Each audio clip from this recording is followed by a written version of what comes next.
কেউ প্রশ্ন করেছেন মেদিনীপুরে মুড়ি ধরে নাকি নামাজ না পড়লে চলবে। মেদিনীপুরে মুড়ি ধরে প্রশ্নকারীকে ওই যে প্রশ্নকারী বসে ওই আছে আপনি হ্যাঁ। কে বলেছে আপনাকে এই কথা? বলেন একটা পীর ভাইয়ের নাম করে। না অনেক বললে হবে না। কোন পীর ভাই বলেছেন যে আপনার অনেক? তো অনেকগুলোর মধ্যে একজনের নাম বলেন, অনেকের নাম বলেন। আপনার পীর ভাইয়ের কথা শুনবেন না পীরের কথা? পীরের কথা।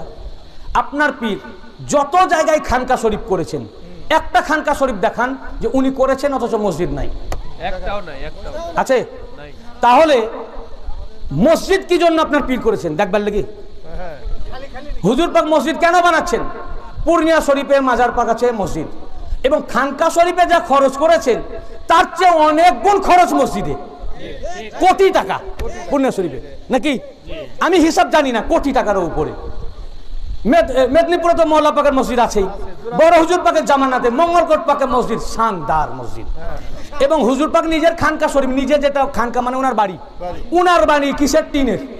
মঙ্গলকোটে নিজে বাস করছেন টিনের, আর লক্ষ লক্ষ টাকা খরচ করে করেছেন কি মসজিদ, আল্লাহর ঘর। মঙ্গলকোটে কি দেখেছেন?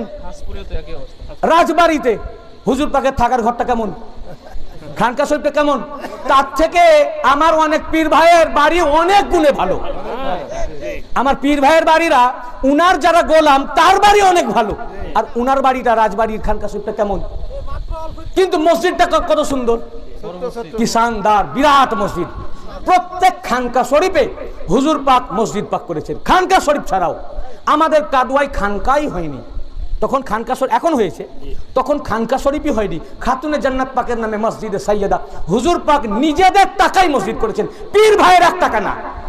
পীর ভাইয়ের 1টা টাকা পীর ভাইয়ের নেননি, শুধু কেউ শরীক হতে চেয়েছিল, কিন্তু ওটা ছোট বুবু জানের নিয়ত ছিল যে উনি করবেন, ওটা উনার টাকা। উনার টাকায় আমাদের বলেন তোমরা যারা শ্রম করবে শ্রমটা করো, লেবারটা আমরা লেবারই আমরা দিয়েছি, পুরো পয়সা মালিক পাকের, এবং ইমাম বাড়া পাক পুরো মালিক পাকের। বুঝেছেন না? মারগ্রামে মসজিদুল গাউসিল আজম এখনো পর্যন্ত কয়েক বছর ধরে মসজিদ তৈরি হচ্ছে, এখনো কমপ্লিট হয়নি। কত কোটি টাকা খরচ আল্লাহ জানে। মারগ্রামের খানকা পাক ওই মসজিদের তুলনায় কিছুই না। খানকা শরীফ মানে ওনার বাড়ি। তো হুজুর পাকরা নিজের বাড়িটা খড়ে, আগে পূর্ণিয়া শরীফের বাড়ি ছিল খড়ের, খানকা শরীফ তো খড়ের টিনের, পাকা হলেও ছোট, সেরকম না। আর মসজিদ করছেন শানদার। তো মসজিদ করার মানে কি? লোককে দেখাবার জন্য। এখন যদি কেউ না পড়ে এটা তার দোষ, আপনি তাকে বলেন। তার প্রশ্ন আমাকে কেন করছেন? আমার পীর মসজিদ প্রতিষ্ঠা করে, নির্মাণ করে দেখিয়ে দিচ্ছেন, মুরিদানকে শিক্ষা দিচ্ছেন 5 ওয়াক্ত নামাজে মসজিদে এসে নামাজ পড়ো। উনার কি পয়সা বেশি হয়েছে যে কোটি কোটি টাকা খরচ করে শুধু মসজিদ বানাচ্ছেন? উনার পয়সা বেশি হয়েছেন। আবার বায়াত করার সময় উনি যখন মুরিদ করছেন, মুরিদ করার সময় যখন বলা করাচ্ছেন, বলার পর বললেন থামো, এবার শোনো। তার মানে কি? মনোযোগ সহকারে আমার উপদেশ শোনো। কি মনোযোগ সহকারে আমার উপদেশ? কি? নামাজ পড়েঙ্গে, রোজা রাখেঙ্গে। নামাজ পড়তে হবে, নামাজ পড়বে, রোজা রাখবে, ভালো কাজ যেগুলো আল্লাহ রসুল হুকুম করেছেন ভালো কাজ করবে, যে কাজ হুজুর নিষেধ করেছেন ওই কাজ করবে না। হুজুর পাক মুরিদ। আপনি মুরিদ এখনো হননি। মুরিদ করার সময় না হলেও তো মাইকে শুনতে পান, মাইকে মুরিদ করেন। মুরিদ করার সময় হুজুর পাক বলছেন নামাজ পড়তে হবে, রোজা রাখতে হবে, তোমাদেরকে যে কাজের আল্লাহ রসুল হুকুম করেছেন সে কাজ করতে হবে, যে কাজ আল্লাহ রসুল নিষেধ করেছেন সেটা করতে হবে না। হুজুর পাক হুকুম করছেন, ওয়াসিয়াত করছেন মুরিদ করার সময়, আর আপনি বলছেন মুরিদানকে নামাজ পড়তে হবে না। হুজুর পাক হুকুম করছেন, মসজিদ বানাচ্ছেন, এবং বাস্তবে মুরিদের সময় হুকুম করছেন, ওয়াসিয়াত করছেন নামাজ পড়তে হবে, এবং প্র্যাকটিক্যাল লক্ষ লক্ষ কোটি কোটি টাকা খরচ করে মসজিদ পাক বানাচ্ছেন। তার মানে কি? সবচেয়ে বড় নামাজি এই দরবার, আমাদের চেয়ে বড় নামাজি আর নামাজের হুকুমদাতা আমার পীরের চেয়ে কেউ নাই।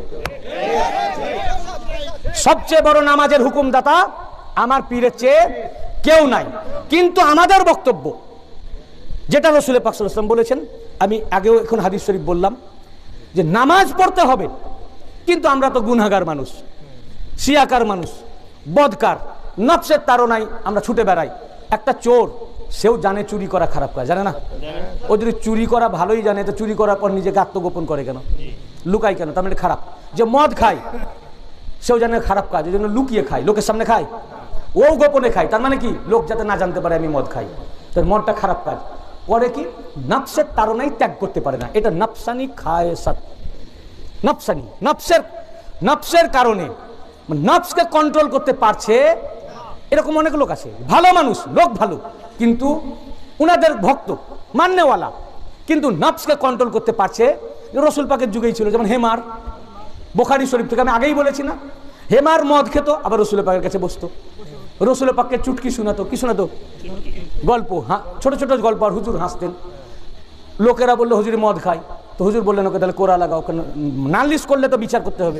হুজুর কি জানেন না মদ খায়? উনি জানেন, কিন্তু যখন বিচার এলো বিচার করতে হবে, কোর্টে বিচার আসলে তো করতেই হবে। বললেন কোরা লাগাও, ওকে মারা হলো। মারার পরে আবার বাড়ি গিয়ে গোসল টোসল করে আবার মদ খায়, আবার এসে পরের দিন হুজুরের কাছে বসে, হুজুর আবার মদ খেয়েছে, আবার খেয়েছে, আবার কোরা লাগাও, বুঝলেন না? তারপরে আবার বাড়ি যাই, মারে, কোরা মানে চাবুক, চিৎকার করে কাঁদে, আবার মানে নফসের তাড়না, বলে তুমি মদ খাও, বলে হুজুর এটা মাফ করেন, আমি ছাড়তে পারছি না। আগে থেকে খেতো তো, ওটা নেশা হয়ে গেছে, নফসকে কন্ট্রোল করতে উনি পারছেন না। আল্লাহ রসুলের সাহাবী, এবং হুজুরকে হাসাতো। আবার হুজুরের জন্য আর একটা কাজ করতো, উনি মধু আর পনির খেতে ভালোবাসতেন। কে? রসুল পাক। যেহেতু নবী পাক মধু আর পনির ভালোবাসতেন, এত মোহাব্বত করতো। লোকটা ছিল গরিব, ও করতো কি, একটা দোকান থেকে ধার করে মধু আর পনির নিয়ে আসতো, এনেও নজর করতো যে উনি ভালোবাসেন, হুজুর পছন্দ করেন আর উনি খাবেন না, এটা কখনো হয়? উনাকে খাওয়াতে হবে। হাজির করতো, বলে তোমাকে পয়সা পরে দেবো। পরের দিন আবার যখন যেত দরবারে হাজির হতে, তো আবার মধু আর পনির নিত। তো বলে তোমার আগের বাকি আছে, আচ্ছা এখন তোমাকে আমি দিয়ে দেবো, তুমি দাও না, আমি একসাথে সব দিয়ে দেবো, আমি গরিব মানুষ, আমার পয়সা আসেনি, এই একসাথে পয়সা আসবে তখন দিয়ে দেবো। আবার নেই, এই করতে তোর অনেক টাকা হয়ে গেছে। এবার দোকানদার দেখছি তো আর দিবে না, পারবে না, তো গরিব লোক, অনেক টাকা হয়ে গেছে। এটা ইমাম বুখারী যে হাদিস বর্ণনা করেছেন কিতাবুল হদ এই চ্যাপ্টারে, তার ব্যাখ্যায় ইবনে হাজার আসকালানি ফাতহুল বারীতে এই হাদিস শরীফটা লিখেছেন। তখন সেই দোকানদার বললো তোমাকে আমি আর মধু দিব না, মধুও দিব না, তো বললো আমি তো হুজুর, ওকে কিছু বললো না। তখন বললো দিব না তো বটেই, আমার এত বাকি হয়ে গেছে, আমি বিচার করতে চাই নবী পাকের কাছে। ও তখন ওই বিচার নিয়ে আসলো, বলে হুজুর আপনার এই গোলাম আপনার কাছে বসে আর আপনাকে হাসাই, আর ও আমার কাছ থেকে মধু পনির সব খেয়েছে, কিনেছে, যে এই এত টাকা বিল হয়েছে, আমাকে ও দেয় না। টাকা তো নয়, ওখানকার দিনার দিরহাম, ও দিতে পারছে না, দেয় না। তখন হুজুর জিজ্ঞেস করলেন তুমি মধু পনির নিয়েছো? বলে যে হ্যাঁ। তো বললেন যে তোর দাম দিচ্ছ না কেন? তো বললেন হুজুর আমি গরিব মানুষ, কোথায় পাবো? তো কোথায় পাবো, তো তা নিয়েছো কেন? নিলে তো দিতে হবে। তখন সে বললো হুজুর এগুলো তো আমি যা নিয়েছি আপনার জন্যই নিয়েছি, আর আমি তো গরিব মানুষ, পাবো কোথায়, দামটা আপনিই দিয়ে দেন। তখন হুজুর, এই যে আপনারা হাসলেন, হুজুরও তখন হেসে ফেলতেন, বলে এমন হাসতেন যে দান দান মুবারক দেখা যেত, এমন হাসলেন খুশিতে, মানে এমন মোহাব্বত ছিল। পয়সা যেখান থেকে আসবে, হুজুরকেও যদি পকেট থেকে দিতে হয়, কিন্তু হুজুরের প্রিয় জিনিস হুজুরকে হাজির করবো, বুঝেছেন না? হুজুর তারপরে খোশ হলেন। একদিন সাহাবীরা নিজের ঘরে বসে আলোচনা করছে, রসুল পাকের হুজুরা পাকে নবী পাক ছিলেন না, বললো যে এই লোকটাকে আল্লাহ রসুল এত চাবুক মারা করাচ্ছেন, শাস্তি দিচ্ছেন, তাও মদ ছাড়ছে না। এই বলতে বলতে কিছু রাগী সাহাবীও ছিল, একজন লানত দিতে লাগলো। তখন আল্লাহ রসুল প্রবেশ করলেন।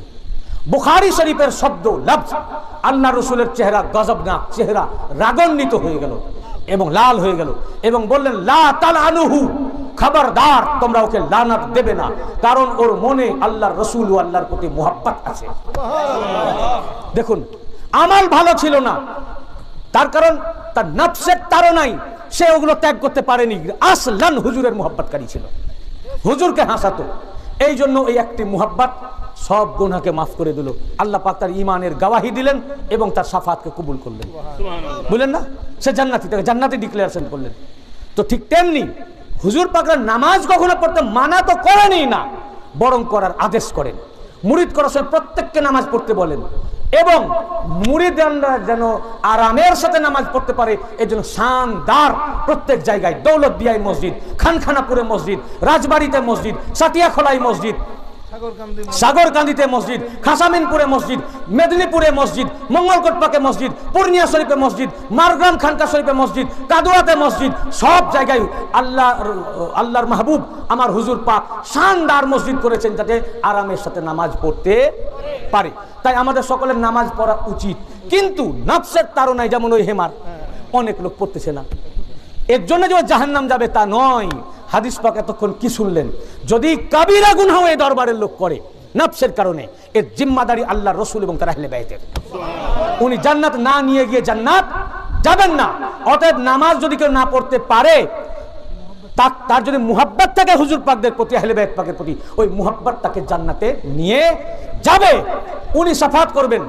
হুজুর গওস পাক বলেছেন, উনি স্বপ্নে জাহান্নাম পরিদর্শন করছেন, তো দেখলেন জাহান্নামে শাস্তি দেওয়া হচ্ছে। জাহান্নামের ফেরেশতা মালিককে জিজ্ঞাসা, এই মালিক, তোমার এই জাহান্নামে আমার কোনো মুরিদ আছে? বলে, হুজুর এত বড় ক্ষমতা আমার যে আপনার মুরিদকে জাহান্নামে ভরে আমি শাস্তি দিই? তখন বললেন, হে মালিক, তুমি জেনে রাখো আমার মুরিদ যদি পাহাড় সমানও গুনাহ থাকতো আর এই মুরিদের এই জাহান্নামে থাকতো, এখনই আমি তাকে তুলে জাহান্নাম থেকে জান্নাতে নিয়ে যেতাম।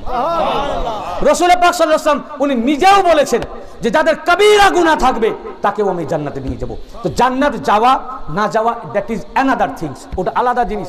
আল্লাহর রাসূল এবং আপনার মুর্শিদ এই দরবারের যারা গোলাম এবং সত্যিকারের মুহাব্বত করে, পীর থেকে মুরিদ থেকে বিচ্ছিন্ন হয়নি, এই মুহাব্বত রেখে যদি মারা যায়, আল্লাহ রাসূল নিজেই বলেছেন, মাতা আলা হুব্বে আলে মুহাম্মাদিন মাতা মাগফুরাল্লাহ। যারা আলে মুহাম্মাদের মুহাব্বত নিয়ে মারা যাবে, এই মুহাব্বত রেখে কবরে যাবে, তার সমস্ত গুনাহকে মাফ করে দেওয়া হবে।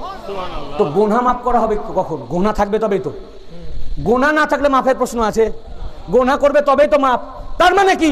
যদি মুহাব্বত করে, ও গুনাহগার যত বড় হোক, সব গুনাহকে মাফ করে মাসুম করে জান্নাতে নিয়ে যাওয়া হবে, মাফ করে দেওয়া হবে, মাফ করা হবে।